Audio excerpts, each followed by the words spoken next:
हरियाणा के राजनीति का अखाड़ा यूट्यूब चैनल पर आपका बहुत बहुत स्वागत है। उम्मीद आशा कामना करता हूं आप सभी ठीक होंगे, बेहतर होंगे।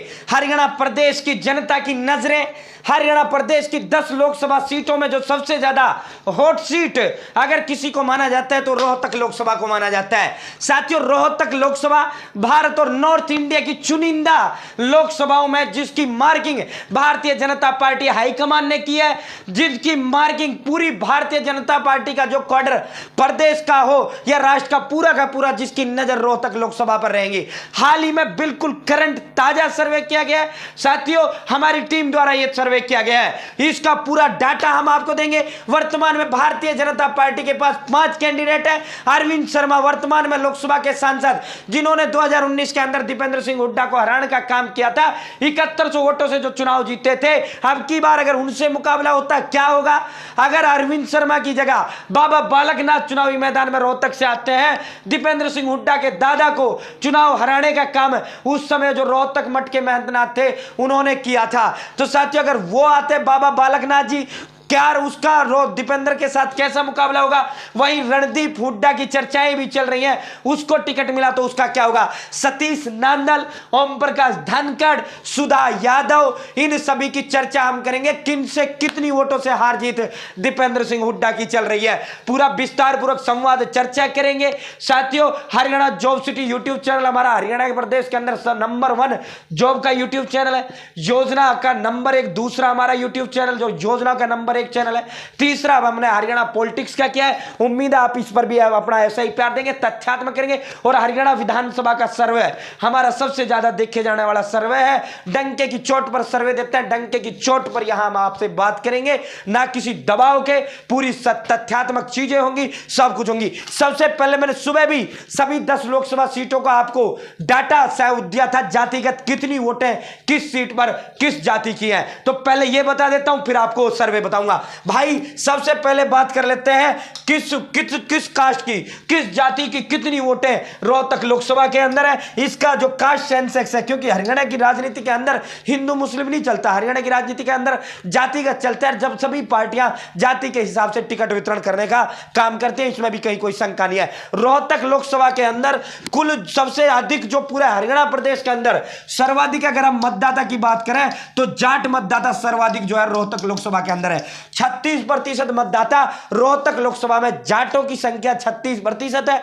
वहीं दूसरे नंबर पे इसमें अगर कोई आता है तो बैकवर्ड क्लास आता है। बैकवर्ड क्लास की जो वोटें है, बैकवर्ड क्लास की लगभग 26% वोटें हैं, 26% वोटें हैं। और इस 26% वोट में भी यादवों की जो संख्या है वो अच्छी खासी है। थर्ड नंबर पे यादव यहां आपकी रोहतक लोकसभा के अंदर है 10.8%। वहीं अगर हम बात करें तो रेवाड़ी गुरुग्राम के अंदर 17.1% है, 17.7% सबसे ज्यादा यादव मतदाता भिवाड़ी महेंद्रगढ़ लोकसभा सीट पर है। वहीं तीसरे नंबर पर यहां दलितों की संख्या आ जाती है, 19% है। दलितों में चमार 9% है, धानक 5.8% है, 4% वाल्मीकि है। ब्राह्मणों की जो जनसंख्या है वो 8% ब्राह्मण है। वहीं पंजाबी 6.5% है, पंजाबी 6.5% है। महाजन की अगर हम बात करें तो 2.6%, राजपूत 1.8%, मुस्लिम 1.9% रोहतक लोकसभा के अंदर है। या जो बीसी है 26% में, बीसी में यादव 10.8%,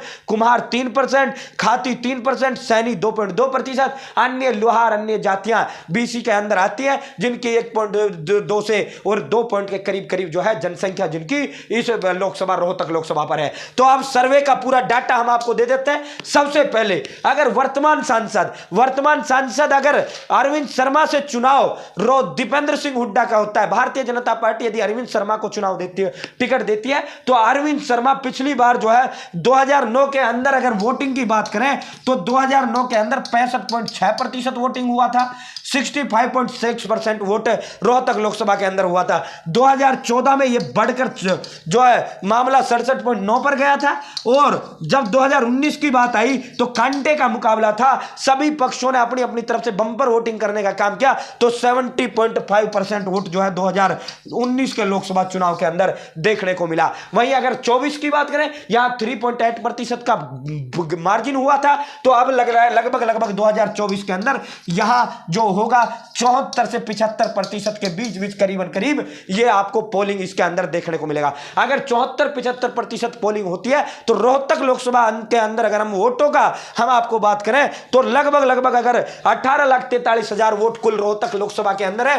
कितनी वोट है भाई? 18,43,000 वोट रोहतक लोकसभा के अंदर है, जिसमें अगर पोलिंग की हम बात करें तो लगभग जो पोलिंग यहां होगा 14 लाख के करीब पोलिंग आपको रोहतक लोकसभा के अंदर देखने को मिलेगा। यही सेंसेक्स जो है उठाया गया है, नवीनतम ताजा सर्वे है, कैंडिडेट वाइज ये सर्वे पूरा किया गया है। साथियों, अगर अरविंद शर्मा से मुकाबला दीपेंद्र सिंह हुड्डा होता है, डीपीएस हुड्डा, दीपेंद्र सिंह हुड्डा का अगर मुकाबला जो है, और दीपेंद्र सिंह हुड्डा कहीं अब हरियाणा प्रदेश के अंदर कहीं भी चुनावी रैली कर रहे हैं, कल उन्होंने फरीदाबाद के अंदर रैली किया, उसमें भी कहा रोहतक लोकसभा की जीत, हरियाणा प्रदेश में कांग्रेस की सत्ता। वो अन्य 10 लोकसभा की बात नहीं कर रहे, रोहतक लोकसभा कांग्रेस का जितना भी हुड्डा कैंप है वो पूरा का पूरा रोहतक आपको देखने को मिलेगा। भूपेंद्र सिंह हुड्डा स्वयं भी अब की बार चुनाव नहीं लड़ेंगे, रोहतक पर पूरी तरीके से फोकस भूपेंद्र सिंह हुड्डा आपको करते हुए देखने को मिलेंगे। तो यहां साथियों दीपेंद्र सिंह हुड्डा अगर इसका मुकाबला होता है अरविंद शर्मा से, तो भाई रोहतक से दीपेंद्र सिंह हुड्डा की अब की बार लॉटरी लगने वाली है। पिछली बार ओवर कॉन्फिडेंस की वजह से दीपेंद्र सिंह हुड्डा चुनाव हारे थे। ओवर कॉन्फिडेंस राजनीति में बहुत नुकसानदायक होता है। जिस तरह ओवर कॉन्फिडेंस में खट्टर साहब 75 की बात करते थे, 40 पर आकर सिमट गए, और खट्टर साहब अच्छी स्थिति हो सकती थी, बीजेपी ने टिकट वितरण बहुत गलत किया। आप ये कहते हैं, हम कहते हैं, आमतौर पर राजनीतिक गलियारों में चर्चाएं चलती हैं, कांग्रेस भी कहती है हमारा टिकट वितरण अच्छा नहीं हुआ वरना सरकार हम बनाते। टिकट वितरण भारतीय जनता पार्टी का भी उतना ही बेकार हुआ था, उतना ही घटिया टिकट वितरण भारतीय जनता पार्टी ने किया था। साथियों, अब दीपेंद्र सिंह हुड्डा की अगर हम बात करें तो दीपेंद्र सिंह हुड्डा अरविंद शर्मा से मुकाबला होता है तो 50.2% आज की तारीख में, अगर आज काउंटिंग हो, कल को क्या हो जाए कुछ नहीं कहा जा सकता, 50.2% वोट लेता है अरविंद शर्मा। यहां जो वोट प्राप्त करेंगे अरविंद शर्मा, यहां जो है वोट लगभग जो है 42.8% वोट प्राप्त करेंगे। 42.8% जो है यहां वोट प्राप्त करेंगे। लगभग जो मार्जिन यहां दीपेंद्र सिंह हुड्डा का रहने वाला है करीबन 8% वोट का, वो अरविंद शर्मा से चुनाव जो है जीतने जा रहे हैं। 8% वोटों से अरविंद शर्मा से चुनाव दीपेंद्र सिंह हुड्डा जीतने जा रहे हैं। इसमें अगर मगर बिल्कुल नहीं है, ये मार्जिन और चुनाव आते आते बढ़ सकता है। वर्तमान में 8% वोटों का मार्जिन, और 8% का मतलब अगर हम निकालें तो लगभग 1 लाख के समथिंग 90,000 प्लस वोटों से अरविंद शर्मा को चुनाव दीपेंद्र सिंह हुड्डा हराने जा रहे हैं। अगर यहां बात करें अरविंद शर्मा से जो मजबूत कैंडिडेट भारतीय जनता पार्टी के लिए साबित होंगे वो बाबा बालकनाथ साबित होंगे, वो सुधा यादव साबित होंगी। ये दोनों जो नेता हैं, ये दोनों नेता अरविंद शर्मा से मजबूत कैंडिडेट भारतीय जनता पार्टी के रोहतक लोकसभा से हो सकते हैं। और ये आरएसएस का जो सर्वे गया, संघ का जो सर्वे गया, भारतीय जनता पार्टी अलग-अलग 8 एजेंसियों का गया, उसमें भी यही चीजें उनकी निकलकर सामने आई हैं। साथियों, यहां हम अगर बाबा बालकनाथ की बात करें, बाबा बालकनाथ से क्या मुकाबला, क्या कुछ इनका रहेगा? बाबा बालकनाथ, अगला नाम आता है सुधा यादव का, वही जाट चेहरे फिर आ जाते हैं, 3 जाट चेहरे, सुधा यादव, ठीक है भाई, सुधा यादव। अगले तीसरा नंबर आ जाता है यहां से ओपी धनखड़ को, मान लो अगर टिकट दिया जाता है, बाकी चर्चाएं नहीं है, फिर भी अगर टिकट मिलता है ओपी धनखड़। एक रणदीप हुड्डा जी है, एक्टर है, अभिनेता है। साथियों, अगला नाम आ जाता है सतीश नांदड़ जी का, नांदड़ जी। ये 5 कैंडिडेटों का नाम फिलहाल भारतीय जनता पार्टी की तरफ से फिलहाल रोहतक के लिए चल रहा है। हो सकता है आज रात में भी लिस्ट भारतीय जनता पार्टी का आपको देखने को मिल जाए। हमारे साथ बने रहना, जुड़े रहना, चैनल सब्सक्राइब जरूर करना।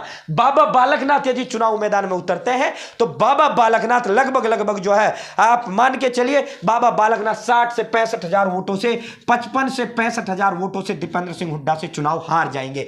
बाबा बालकनाथ भी चुनाव में हारने जा रहे हैं। अगर कोई मजबूत कैंडिडेट भारतीय जनता पार्टी के लिए यहां सबसे हैवीवेट जो कैंडिडेट है, जो सर्वे में निकल कर आया, सुधा यादव। अगर सुधा यादव आती है तो अच्छी कांटे की टक्कर देंगी, 35 से 45,000 वोटों से वो भी चुनाव हार जाएंगी। जो लेकिन चुनाव आते आते हो सकता है इस गैप को वो पाटने में कामयाब रहे। सुधा यादव मजबूत कैंडिडेट भारतीय जनता पार्टी के लिए रोहतक लोकसभा से हो सकती है। अगला नाम आता है ओपी धनखड़ का। ओपी धनखड़ जो है, ओम प्रकाश धनखड़ पूर्व प्रदेश अध्यक्ष भारतीय जनता पार्टी के हैं, जिनका प्रमोशन करने के बाद डिमोशन खट्टर साहब ने करने का काम किया था। कुर्सी लाने का काम ओम प्रकाश धनखड़ साहब चंडीगढ़ में अपनी सीएम की करने लग गया था, तो ओम प्रकाश धनखड़ को बहुत अच्छे तरीके से सुलटाया निपटाया खट्टर साहब ने। संगठन में माहिर खट्टर साहब है साथियों। ये प्रमोशन डिमोशन इसी को कहते हैं। राष्ट्रीय सचिव बनवा दिया, लेकिन राष्ट्रीय सचिव का कोई महत्व नहीं होता। सेंटर में प्रमोशन करवा दिया उसका। प्रदेश अध्यक्ष प्रदेश का पद होता है, उसको राष्ट्र में बड़ा पद दिलवा दिया सचिव का, लेकिन वैल्यू कुछ नहीं, ठीक है। और यहां से प्रदेश अध्यक्ष जो है सीएम के बराबर रहता है, सभी जगह प्रदेश अध्यक्ष का बड़ा वो रहता है, तो वो जो है प्रमोशन, इसी को प्रमोशन को डिमोशन कहते हैं, ठीक है। प्रमोशन भी कर दिया और फिर डिमोशन भी कर दिया। तो साथियों ओम प्रकाश धनखड़ लगभग करीब जो है 1.25 लाख वोटों से चुनाव हार जाएंगे दीपेंद्र सिंह हुड्डा से, 1.25 लाख वोटों से। अगर हम रणदीप हुड्डा सतीश नांदड़ की बात करें तो सतीश नांदड़ जी लगभग 1,10,000 वोटों से चुनाव हारेंगे। 1,10,000 वोटों से वो चुनाव जो है भारतीय जनता ये दीपेंद्र सिंह हुड्डा से हार जाएंगे। रणदीप हुड्डा लगभग 1.5 लाख प्लस वोटों से चुनाव हारेंगे, 1.5 लाख प्लस वोटों से हारेंगे। हरियाणवी में अगर हम बात करें आपके लिए तो जो दीपेंद्र सिंह हुड्डा अपना चुनाव जीतना शुरू करते हैं लगभग 45,000 वोटों से। फिर कैंडिडेट पर डिपेंड करता है कौन कैंडिडेट होता है। अगर हम वैसे और आपको डाटा दें, अच्छे तरीके वाला डाटा दें, अगर मुकाबला उनका होता है रणदीप हुड्डा से तो 9 बजे रणदीप हुड्डा अपने घर चले जाएंगे, ठीक है। अगर चुनाव उनका ओपी धनखड़ से होता है तो 10 बजे निकल लेंगे, सतीश नांदड़ जी से होता है तो 11 बजे निकल लेंगे, अरविंद शर्मा जी से होता है तो 12:30 करीब काउंटिंग होल से अरविंद शर्मा जी निकल जाएंगे। अगर सुधा यादव बाबा बालकनाथ से होता है तो 2 बजे करीब बाबा बालकनाथ काउंटिंग होल से निकल जाएंगे। अगर इनका चुनाव होता है सुधा यादव से तो सुधा यादव 3 बजे तक काउंटिंग हॉल के अंदर रुकी रहेंगी, टिकी रहेंगी, उनके साथ इनका मुकाबला कांटे का हो सकता है। तो ये ताजा सर्वे रोहतक लोकसभा का है। उम्मीद है पसंद आया होगा। दीपेंद्र सिंह हुड्डा आज सभी पर भारी है, सभी पर जो है। और यहां अगर हम बात करें तो दीपेंद्र सिंह हुड्डा का मार्जिन बीजेपी के सभी कैंडिडेटों से बढ़ेगा, क्योंकि कांग्रेस जो हुड्डा गुट है पूरा फोकस रोहतक लोकसभा के अंदर रखेगा। फिलहाल इतना ही। चैनल सब्सक्राइब जरूर करें। बहुत बहुत धन्यवाद हरियाणा का राजनीति का अखाड़ा देखने के लिए।